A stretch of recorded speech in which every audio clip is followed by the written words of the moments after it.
What is the real-life lore of Animal Hospital? In this game, you start as an intern checking patients in, conducting surgery, and treating patients. But there is something very wrong with the patients. Their next update is just titled The Hazmat Team, meaning they're adding more to a toxic chemical experimentation storyline. If you don't know what a hazmat team is, they're highly trained people dealing with radioactive material, toxic chemicals, which might look familiar. Slime is a substance found in the game and dropped by anomalies. Is Animal Corporation working with this infectious substance? To find out, we need to know more about the hospital. In the lobby, there's this sign that is written in Korean. It's saying emergency room, so we know this takes place in Korea somewhere. On the other side of the lobby is this highway marker, referencing A1 highway, which is actually real. And that's not all. Right next to it is this exit marker, 14A, which tells us exactly where we are. When you look that up, you find a specific expressway that is located in Korea. This highway is one of Korea's most useful for transferring cargo, which is exactly what Animal Corporation brings to the hospital around shift 12. While looking at pictures of this expressway, I even found the specific sign used in the lobby. So clearly the hazmat people are very important to the story of Animal Hospital, and so we should go back to where we're first introduced to them in the actual plot. And that would be when Raphu comes and sits in the office and leaves us this golden key. The key can be used to open a safe behind this poster in room 5. Upon opening the safe, you find 3 things. A briefcase that reads top secret, the same one Dr. Harlow is holding, a note that says the experiment was a success, the shadow now sees everything, and a picture of what looks like a girl version of Raphu. But trust me, we're not losing our sanity. The game of Animal Hospital backs up the theory of science and experimentation and infection. In-game, you can speak to Dr. Harlow and he'll confirm to you something happened to him and Animal Corporation saved him. But he's not the only one. Ron from accounting comes in and says that he works for the corporation and does their paperwork every night. He then goes on to say that some people go mad over it. You know, hollow eyes and stuff. Which, again, is very familiar. Hollow eyes is one of the traits of some of the anomalies, especially the one that comes and knocks its head on the door in the early stages of the game. Could this be one of those employees that went mad over the paperwork? And to be honest with you, Ron is just kind of spilling the beans because he mentions that the hospital is owned by Animal Corporation, and you can't read the hospital discharge logs because Animal Corporation hides them. Raphu's character is just as important because while it doesn't seem like he works for the Animal Corporation, he mentions having a twin sister, Ratina, who was the smart one in the family and has since gone missing. Well, it's safe to assume we know where, or who, Ratina is now. Now, let's go back to what we know. The slime usually appears near anomalies. It's green, it's bubbling, and it's rapidly expanding. It seems like a substance that, dare I say, is active or alive. Well, my investigation started to slow down until I was watching this footage back and realized something that absolutely changed the track of it. Take a close look at the mimic eating the patient's mouth. It's green and neon, it's slime. So for some reason, an intentional game design was to put the same exact color substance in a mimic.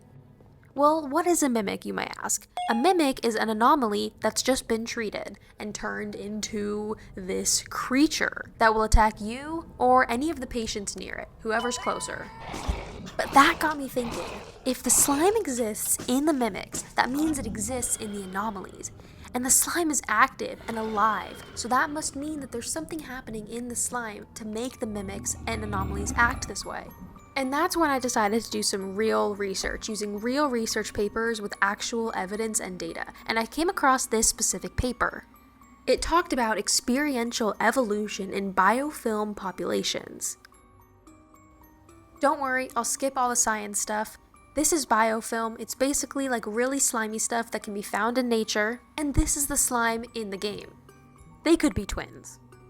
We also know that the slime in Animal Hospital reacts to the fire extinguisher. It cleans up really quick.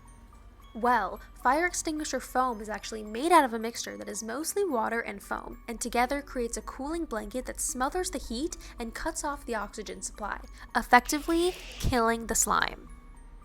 And the game mechanics actually back this up. I have this clip here of me playing the game and going into a room that's on fire. Well, in this room, I actually see that there's a piece of slime here that's still there, surrounded by flames. And it only starts to disappear when my fire extinguisher finally hits it. If Animal Corporation owns the hospital, then I think it's right to assume that that means they're watching. And that leads me to the security cameras. Right in front of you is a sticky note that reads, "Anomalies hate photos." Could it be because photos expose them?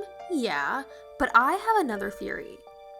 Cameras and photographs are a really important part of Animal Hospital. We even have Liz, who comes in just to ask you to take a picture of a specific hospital patient with this camera. And it's a very weird request. I mean, who comes into a hospital and asks you to take a picture of a patient? But it's not just Liz. On Barney's second time of coming to see you, he asks you to take a Polaroid picture of him. And this is when you find out that Barney himself is also an anomaly. So what is it about pictures that uncovers anomalies? Well, I think it has to do with some sort of UV light, better known as crime scene light, which gives you the ability to see things that human eyes can't. Basically, human eyes can only see visible light, which is 400 to 700 nanometers. UV light spans 100 to 400, meaning humans cannot see it at all. However, it is entirely possible for some cameras to capture infrared lights, another sort of light that humans cannot see. And you might be thinking, well, where's the connection to Animal Hospital? Here. Using another research paper, because evidence is key, I found that exploring bacteria surface interactions with fluorescent membrane tension probes, basically how a specific substance reacted when probed with light, they found that it reacted and evolved and diversified itself. I think patients are coming in already infected with the slime, and the flash of the camera is activating it. Then, once those patients are finally healed, because they still have the slime in them, they turn into these monsters. And Animal Corporation knows this. The next update is going to build on all of this experimentation and toxic chemical lore. I also think we'll learn more about what this top secret experiment was that happened to Ratina. And also probably learn more about Ron, because he talks a lot. And I feel like he's more important than we realize. And we're also definitely going to learn more about Dr. Harlow and what happened to him and his backstory, because what do you mean, what was left of me? Either way, I know Barney will be asking for a whole lot more coffees, and I'll be having to give him a whole lot more. Thanks so much for watching. I hope you enjoyed, and subscribe for more.